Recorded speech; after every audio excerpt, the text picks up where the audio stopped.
Hello, welcome back to 361 Channel Podcast Edition. Halo, selamat pagi. Kembali lagi di 361 Channel Podcast Edition. Hari ini saya ingin menginterview salah satu rekan saya senior di Dinas PUTR Cianjur. Namanya adalah siapa? Kang Yana. Kang Yana. Oke. Jadi ada panggilan orang koneng teh kumaha ya? Itu kebetulan namanya sama dengan kita. Oh, yang kasus itu ya, menghilang. Jadi viral, yang Yana di sana jadi merembet ke Yana yang lainnya gitu. Masalah orang koneng gitu. Aduh, gara si orang koneng ternyata ditipu kita se-Indonesia Pak ya. Iya, itu jadi viral juga ya. Viral, di media. Makanya Pak Yana suka bilang orang koneng di grup teh. Nah, gitu. Nah, itu. Gimana nih? Kali ini saya mau interview ya mungkin dari segi Bang Yana mungkin gimana dulu bisa ada di PUTR gitu saya. Perjalanan ya. Perjalanan hidup lah gitu. Ya. Kebetulan nama kita ya Yana Hardiana ya. Kenalkan dulu ini kita dulu di STA sebetulnya ya. Lama di STA ya, iya. Itu tentang pengairan irigasi di CHA.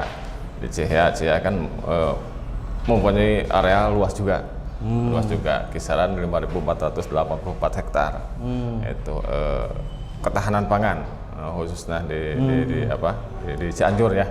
Itu di CHA area paling besar. Dia satu bendung mengairi tadi 5.484 hektar. Besar ya. Dia kan satu hektar menghasilkan 7 ton. Ya, 7 ton padi. Ya, jadi yang saya khawatirkan sekarang kan alih fungsi banyak ya dari area sawah menjadi rumah atau menjadi pabrik gitu ya. Yang berdiri di pinggir-pinggir jalan kan ada ya. Itu sampai sekian hektar. Nah, saya khawatirkan kerawanan pangan ke depan. Dulu CHA tidak boleh ada pabrik atau apa ya. Karena apa? Daerah-daerah hijau.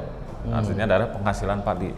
Itu paling kalau dulu paling dijaga untuk alih fungsinya gitu Kang Egi ya. Gitu. Pernah ke sana Pak? Belum kayaknya. Oh belum. Karena kan orang Cianjur ya. Nanti kali-kali ke sana Pak ya.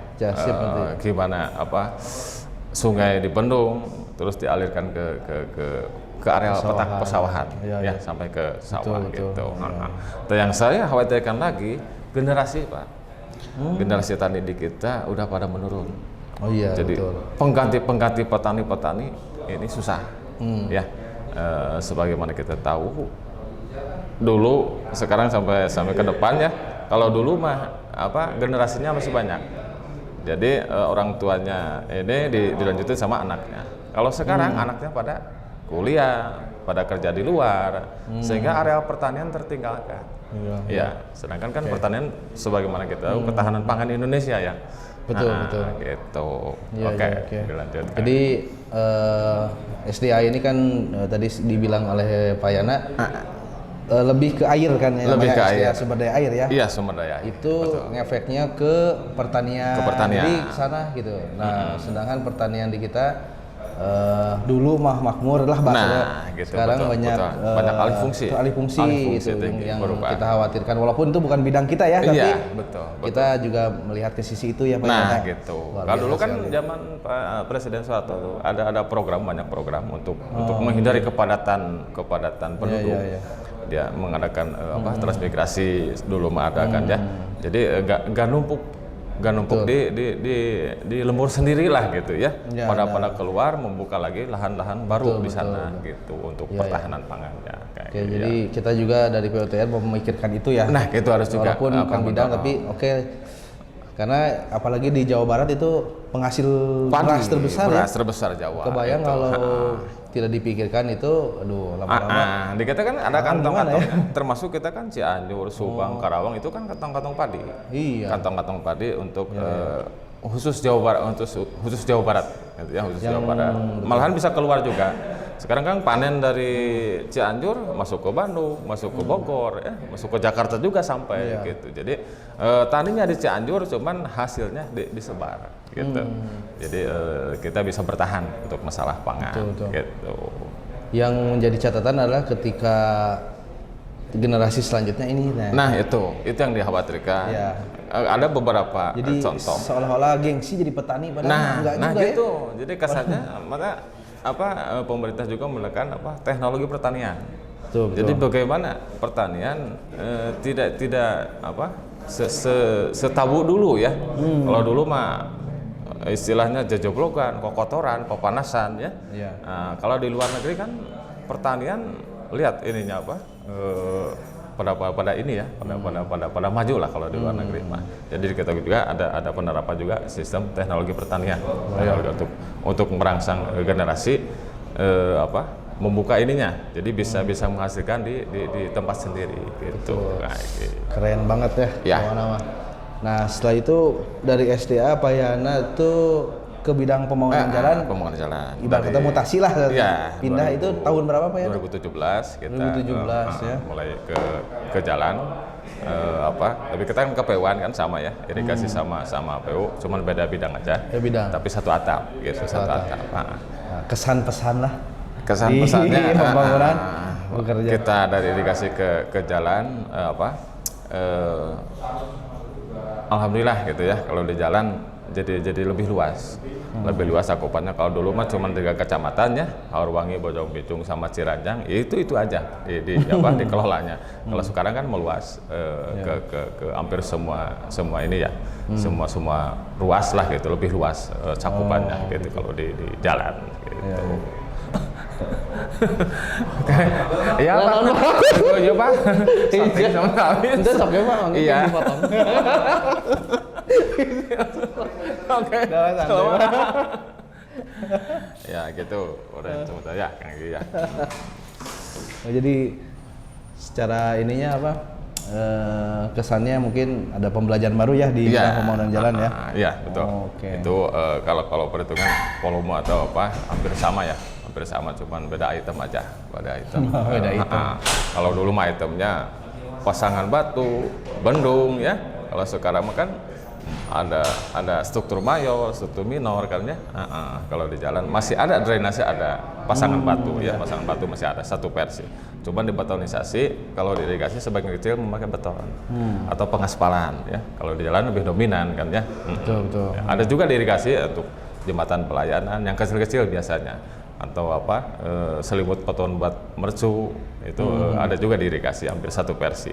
Cuman kalau di jalan lebih dominan gitu, lebih dominan untuk pembetonan, untuk pengaspalan gitu ya. Kalau di irigasi lebih fokusnya ke bangunan-bangunan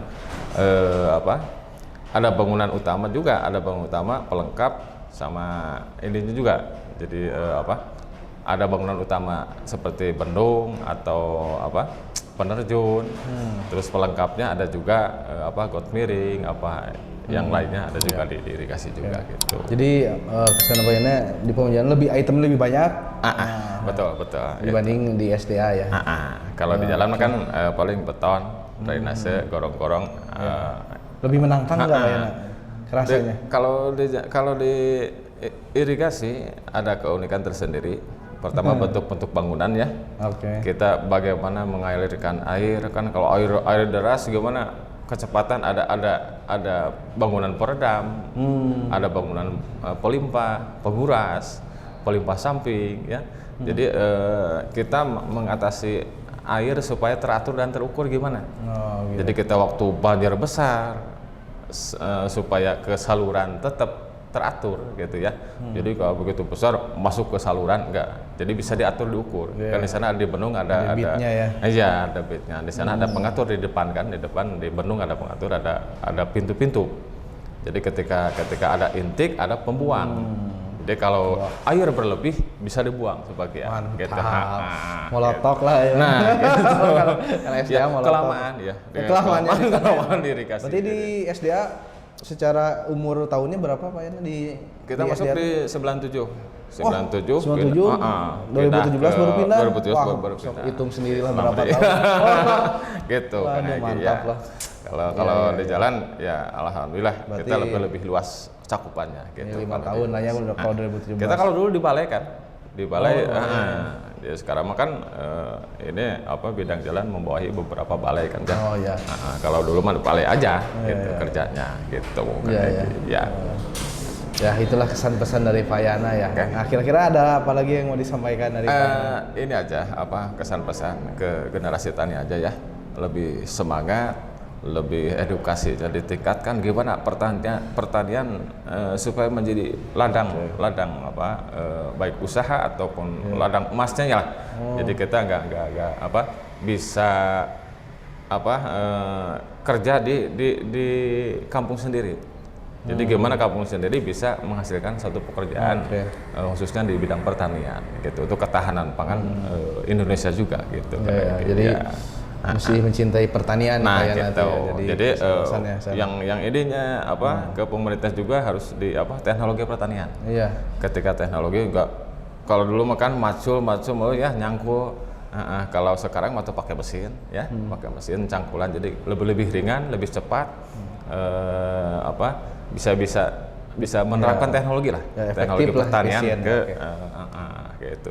Planning berarti ini kalau dari obrolan ini Pak Yana kayaknya planningnya kalau udah suatu saat pensiun kayaknya mau bertani ini kayaknya. Iya, rencana gitu. Saya cinta tani, nanam. Iya. Kenapa cinta tani? Karena apa? Alam ya. Hampir dengan alam ya.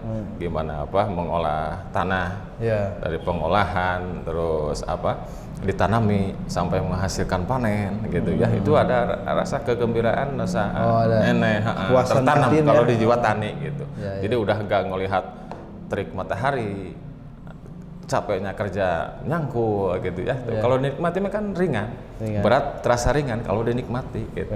Kalaupun ringan terasa berat kalau tidak dinikmati. Itu ya. Intinya passion lah. Nah gitu. Betul. Di sekitar rumah mungkin udah ada kebun Pak? Ada juga kebun apa itu kan kalau di Jepang, kalau lihat di Jepang ya, sebetulnya lahan lebih bagus dari kita. Iya. Apalagi kan Jepang ada musim salju, musim apa ya, tapi dia nggak impor beras. Nggak impor gitu beras. Ya? Tapi Indonesia ada impor beras, lucu kan? Kalau dulu kan tanam tongkat bisa jadi, katanya kalau dulu peribahasa. Kalau Indonesia menanam tongkat bisa jadi, subur-suburnya tanah di kita. Gitu. Saking suburnya ya. Kenapa menerapkan? Karena dia tidak merusak lahan yang ada, lahan hijau yang ada. Gitu. Dia mendirikan bangunan-bangunan atau pabrik di lahan-lahan yang tidak produktif. Ya, makanya kita juga ditempatkan. Bukan tidak boleh ada industri ke kita. Cuman penempatan industrinya di lahan-lahan yang gitu, nggak di lahan hijau lah. Maksudnya lahan hijau, lahan bisa pertanian. Gitu. Soalnya kita kan membuka pertanian lebih berat kan gitu ya. Kita harus cari dulu sumber air di mana. Terus areal yang mau dialihfungsikan ke pertanian kan itu lebih susah, gitu lebih susah. Makanya kita harus mempertahankan yang ada. Gitu, yang ada biar ketahanan pangan bisa berkepanjangan ya. Kayak gitu kan makan nasi ya. Betul. Makan nasi kayak gitu, nikah sama istri punya anak, ini makannya nasi semua kan ya. Makanya itu harus dipertahankan. Betul. Gitu. Kalau yang saya lihat Pak Yana nih di Cianjur terutama udah mulai banyak bangun rumah lah. Developer pembangunan itu pakai lahan sawah yang dijual. Betul. Sekarang kan ada besar-besaran perumahan ya. Iya, itu gimana Pak? Itu kan di sisi lain kita positifnya ada ya, positifnya. Jadi yang nggak punya rumah bisa punya rumah dengan sistem kredit atau apa ya. Di sisi lain alih fungsi. Kita tahu kan 1 hektar, 5 hektar kan ya perubahannya. Kalau dikalikan 5 hektar dikalikan 7 ton, berapa ton ya? Udah kehilangan padi. Kalau kita kalau menempatkannya di lahan hijau. Tapi kalau perumahan ditempatkannya di lahan-lahan perkebunan atau apa ya, yang kurang produktif lah gitu ya. Kita kan satu musim kalau di lahan hijau pertanian sampai bisa 3 kali tanam. Itu kan per 4 bulan. Per 4 bulan panen. Jadi satu tahun bisa menghasilkan kalau 1 hektar ya kan gitu ya. Tiga kali musim kan, 3 kali musim itu 7 ton kali 3. Ya, 7 kali 3 udah 21 ton 1 tahun per hektar menghasilkan. Jadi bisa memasok kita lumbung padi ke lumbung padi bisa menjadi stok pangan untuk kita beras khususnya gitu. Jadi kalau perumahan ngebangun sekian hektar, apalagi di tanah yang hijau itu tanah-tanah yang produktif, kita kan kehilangan hasil produksi padi gitu. Ya. Kalau menurut Pak Yana nih, kalau kita buka lahan hijau itu kan nggak boleh ya, karena perlu nggak di Cianjur ada apartemen nih Pak? Apartemen perlu, ini perkembangannya, perkembangan penduduk juga ya sekarang. Bangunnya kaluhur. Kayak di Jepang itu. Udah pernah ke Jepang kayak ini. Silakan ngebangun, jangan di lahan hijau. Pertahankan, dia kan sempit. Jepang sama kita lebih luas kita kan. Iya ya. Kenapa ya? Luas daerahnya gitu, luas. Kepikir ya, ada apartemen gurunya ya. Kenapa Jepang nggak impor beras? Kita harus berpikir ke sana kan. Berarti Jepang bisa mempertahankan pangannya gitu. Sedangkan kita negara besar ini kok bisa impor? Aduh. Gitu. Contoh gini, terjadi kan di Cianjur, beras Cianjur, malahan orang Cianjur makannya beras dari luar, kan lucu ya. Sementara beras kita dikeluar kan, diekspor keluar gitu, itu katanya. Jadi gimana supaya kita dulu kan pernah swasembada pangan ya. Zaman dulu zaman Pak Harto dipacu sampai harus 3 kali tanam dengan subsidi pupuk atau jadi pupuknya dibantu sama pemerintah. Makanya kita pernah swasembada pangan gitu. Ketika swasembada pangan negara kuat. Negara kuat disegani sama negara luar. Itu gitu. dia. Macan Asia itu. Nah, itu harus dikembalikan lagi gitu ya. Gitu Kang Eki ya. Oke, seru banget nih ngobrol sama Pak Yana. Nanti kalau ada waktu kita ada part 2 lah. Oke, terima kasih Pak Yana. Oke, siap. Terima kasih. Selamat menonton. Thank you for watching and see you next video. Bye bye.